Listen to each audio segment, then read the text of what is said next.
Football বিশ্বকাপের ইতিহাসে শাকিরার নাম মিশে আছে ওতপ্রোতভাবে।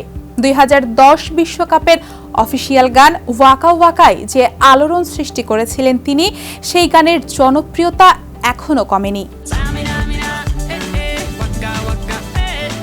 সেই স্মৃতি ফিরিয়ে আনতে আসন্ন 2026 বিশ্বকাপে নতুন গান নিয়ে আসছেন এই কলম্বিয়ান তারকা। বৃহস্পতিবার নিজের সামাজিক যোগাযোগ মাধ্যমে ডাই ডাই শিরোনামে নতুন একটি বিশ্বকাপ কেন্দ্রিক গানের ঘোষণা দিয়েছেন তিনি।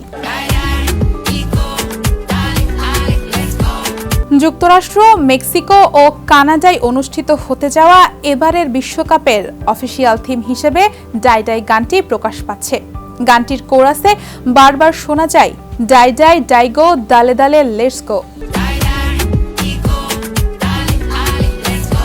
এই গানে ডাই ডাই সম্ভবত ইতালীয় ভাষায় চলো এগিয়ে যায় ধরনের অভিব্যক্তিকে বোঝায়, আর দালে দালে স্প্যানিশ ভাষায় উৎসাহ দেওয়ার একটি পরিচিত প্রকাশ, যার অর্থ হলো চলো এগিয়ে যাও বা আমরা পারবো।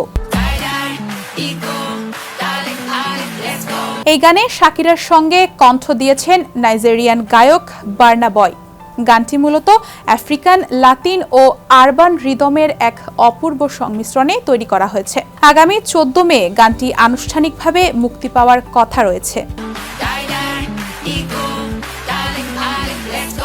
সামাজিক যোগাযোগ মাধ্যমে ব্রাজিলের মারাকানা স্টেডিয়াম থেকে 1 মিনিটের একটি ভিডিও ক্লিপ শেয়ার করেছেন শাকিরা। গানটির ভিডিওতে 2006 সালের জার্মানি বিশ্বকাপ, 2010 সালের দক্ষিণ আফ্রিকা বিশ্বকাপ এবং 2014 সালের ব্রাজিল বিশ্বকাপের অফিসিয়াল বলগুলোকেও রাখা হয়েছে। আগামী 11 জুন থেকে শুরু হতে যাওয়া 48 দলের এই মহাযজ্ঞে শাকিরার দেশ কলম্বিয়াও অংশ নিচ্ছে।